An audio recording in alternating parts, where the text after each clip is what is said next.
যাত্রাবাড়ি থানা পুলিশের গুলি করার ভিডিওটি দেখলাম। আন্দোলনরত শিক্ষার্থীদের উপর যে গুলি, অনেকে 30 সেকেন্ড দেখতে পারেন নাই। আরেফিন মোহাম্মদ বলছে দেখলাম যে উনি বেঁচে থাকার সমস্ত আশা হারায় ফেলছেন, আস্থা হারায় ফেলছেন, শক্তি হারায় ফেলছেন।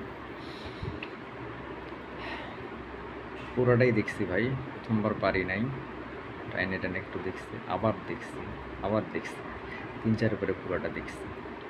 এই ভিডিও আপনাকে দেখতে হবে ভাই, দেখতেই হবে। শেখ হাসিনা দেশকে কোন জায়গায় নিয়ে গেছিল,